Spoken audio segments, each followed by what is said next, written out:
శర్మ గారు ఇప్పుడు శాస్త్రాల్లో చెప్పారు, లేకపోతే పుస్తకాల్లో రాశారు, నిబంధనలు పెట్టారు అనే కాదు.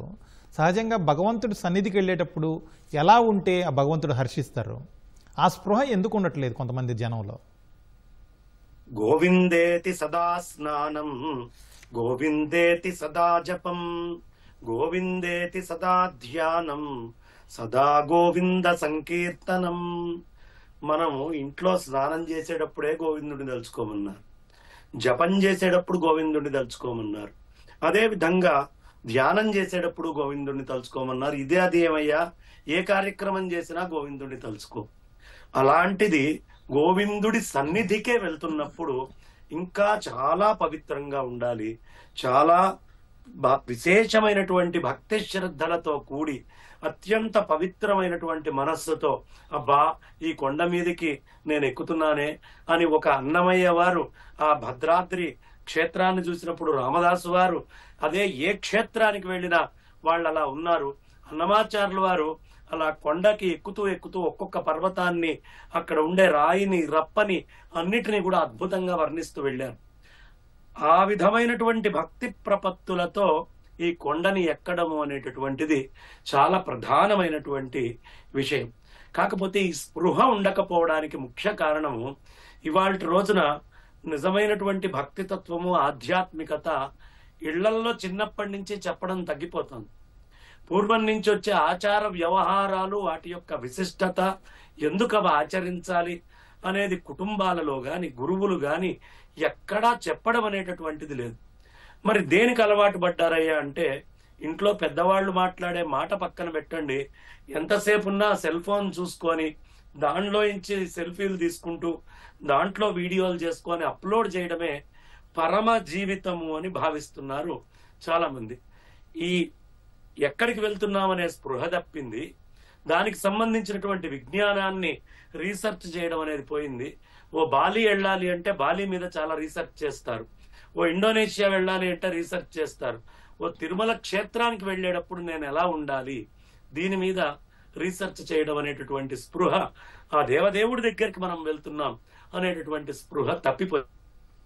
సరే, ఎంతసేపు ఉన్నా ఈ యంత్రాలతో కూడినటువంటి జీవితమే జీవితము అనేది వచ్చి అత్యుత్సాహం జనాలకి ఈ పరమాత్మ పట్ల కాకుండా వేరే వాటి పట్ల ఆ కోణంలో పెరుగుతూ పోతోంది.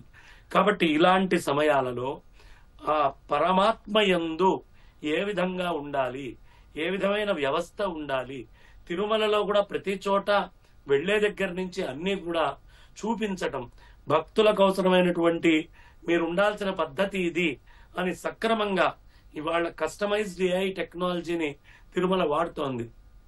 కాబట్టి వాళ్ళకి నాయన ఇలా ఉంటేనే రా, నువ్వు రాకపోతే నష్టం లేదు అని గురువులు చెప్పాలి, ఇళ్లల్లో పెద్దలు చెప్పాలి. అదే విధంగా టీటీడీ నుంచి కూడా అవసరమైనటువంటి నియమావళిని ఇవ్వాలి. ప్రతి భక్తుడికి వాడి పట్ల వాడికి నియంత్రణ ఉండాలి. ఏదో వెళ్ళిపోయాం, వీడియోలు పెట్టుకున్నాం, చేసేసాం, నాకు ఎంత లైకులు వచ్చినాయి, ఎన్ని పేర్లు వచ్చినాయి, ఎంత విశేషంగా ముందరికి వెళ్తుంది కాకుండా, మనం పెద్దలని దర్శించేటప్పుడు ఎలా ఒళ్ళు దగ్గర పెట్టుకొని ఉంటామో, ఓ ముఖ్యమంత్రి గారినో ప్రధానమంత్రి గారినో కలిసి వాళ్లతో ఉన్నప్పుడే ఒళ్ళు దగ్గర పెట్టుకుంటామే, దేవాది దేవుడు ఆయన బ్రహ్మాండ నాయకుడు ఆయన దగ్గర ఉండేటప్పుడు ఇంకెంత ఒళ్ళు దగ్గర ఉండాలి. కాబట్టి ఈ లక్షణాలన్నీ కూడా మనం నేర్పించాలి. శర్మ గారు, ఈ మధ్య కాలంలో ఒకప్పటి యాంకరు, అలాగే సోషల్ మీడియా ఇన్ఫ్లుయెన్సర్ అయిన ఒక మహిళ, ఆమె భర్త ఇంకొక మరో వ్యక్తితో కలిసి తిరుమలకి వెళ్ళారు. క్యూ లైన్లో వెళుతూ కొన్ని వ్యాఖ్యలు చేశారు. ఆమెనే కాదు, అసలు చాలామంది కూడా ఈ మధ్యకాలంలో వివాదాస్పదంగా ప్రవర్తిస్తున్నారు. ఎందుకు ఇలా అంటారు? ఇట్లాంటి వాటిని ఎలా అర్థం చేసుకోవాలి?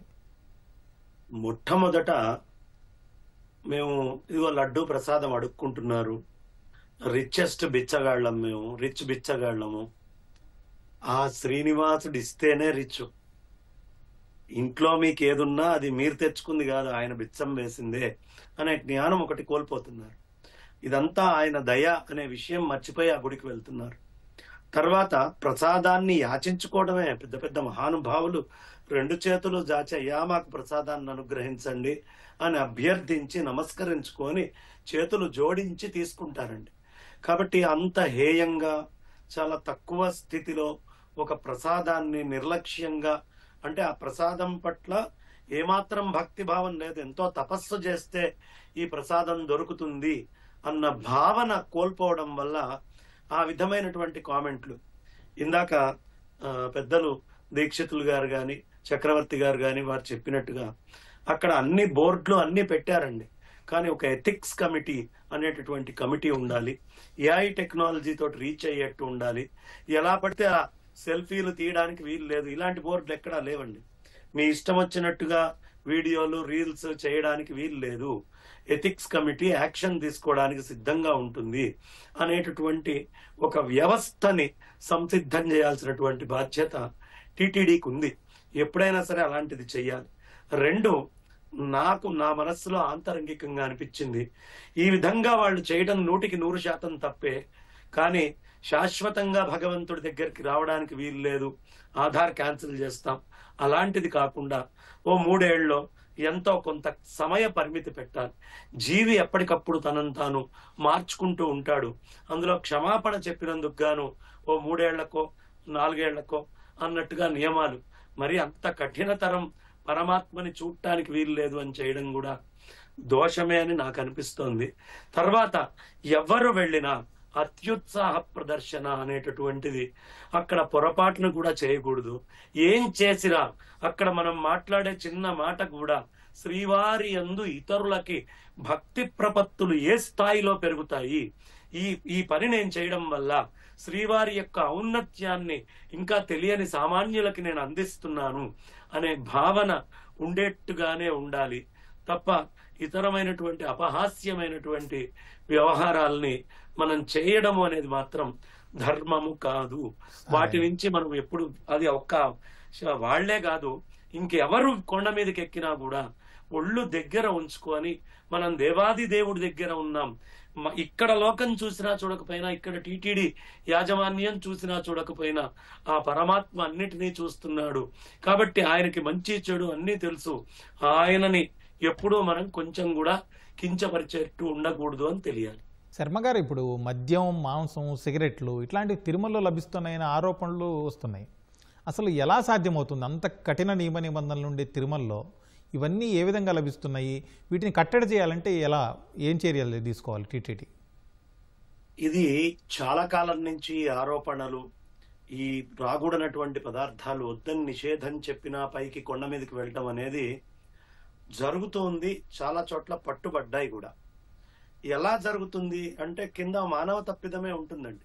మనకు ఉండేటటువంటి యంత్రాంగము, పైకి పంపించేటువంటి స్టాఫ్, లేదు కింద నుంచి ఈ మాల్ ఇంటెన్షన్స్ తోటి ఉన్నవాళ్ళు, వాడికి పైకి తీసుకెళ్లాల్సినటువంటి పని ఏమిటి?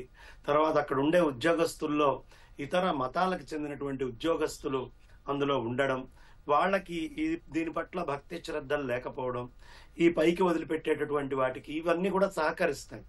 కింద నుంచి పైకి వెళ్ళేటటువంటి దాంట్లో ఈ పైకి వెళ్ళేటటువంటి దాన్ని ఆపాలి అంటే అన్య మతాలకు చెందినటువంటి వాళ్ళు ఎవరైనా ఉన్నా, లేదు ఈయన పట్ల భక్తి లేకుండా ఉండేటటువంటి వాళ్ళు, స్టాఫ్కి అవసరమైనటువంటి ఎప్పటికప్పుడు క్లాసెస్ తీసుకునేటువంటి విధానము, వచ్చేటటువంటి భక్తులకు కూడా ఆ ఎథిక్స్ కమిటీ అని మనం ఏదైతే ఒకటి పెట్టుకుంటే బాగుంటుంది అని ఆలోచించామో, ఆ కమిటీస్ అనేటటువంటివి ప్రతి చౌల్ట్రీ దగ్గర, ప్రతి ప్రదేశం దగ్గర ఖచ్చితంగా చౌల్ట్రీలో ఈ టైం నుంచి ఈ టైంలో ఈ ఎథిక్స్ కమిటీ అనేటటువంటి చెప్తుంది, దీనికి అటెండ్ అయ్యి ఈ సర్టిఫికేషన్ తీసుకున్నాకే అని మనం ఒక 5-10 సార్లు గనక వాళ్ళు అలాంటి కమిటీని ఇచ్చేస్తే భయం పెరుగుతుందండి.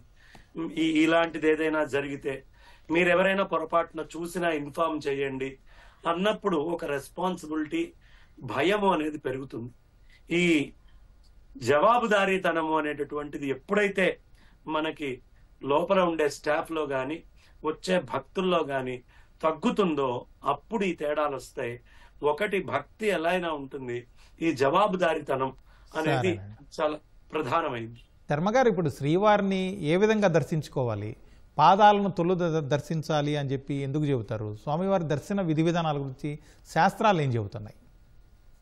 నన్ను పాదాశ్రయం చేయవే, మొట్టమొదట పాదాలను ఆశ్రయించాలి, అది మార్గం చూపించేటువంటిది. పాదోస్య విశ్వాభూతాని, ఈ విశ్వభూతాలన్నీ ఎక్కడున్నాయ్యా? నీ పాదంలోనే ఉన్నాయి అని మనకి స్పష్టంగా తెలియపరుస్తున్నారు. ఒకటి. రెండు, శంకర భగవత్పాదాచార్యుల వారు ఆదిశంకర్లు శివ సపరికర పాదాది కేశాంతస్తవము, విష్ణు పాదాది కేశాంతస్తవము అంటే ఎప్పుడైనా దేవతల్ని పాదాల నుంచే ముఖం వైపుకి వెళ్ళటము అనేది మనకి మొదటి నుంచి సనాతనంగా వస్తున్నటువంటి సంప్రదాయం. అయితే ఇంకొక విశేషం ఏమిటి అంటే స్వామివారి యొక్క ఆ పాదాలు ఏ క్షణమైతే మనం పట్టుకుంటామో మనకి సమస్తమైనటువంటి దుఃఖాలు, ఈప్సితాలు, బాధలు అన్నీ కూడా తీరాల్సినవి తీరిపోతాయి. అలా స్వామివారి పాదాలు. ఇది లక్ష్మణుడు మనకి చూపిస్తాడు. నేను ఎప్పుడు సీతా అమ్మవారి యొక్క ముఖం చూడలేదయ్యా, ఆవిడ పాదాలు పాద పట్టీలని నేను వెంటనే గుర్తుపడతాను. అంటే పెద్దలని పాదాల నుంచి చూడాలి అన్నప్పుడు దేవతల్ని కూడా పాదాల నుంచి చూడడమే సంప్రదాయం.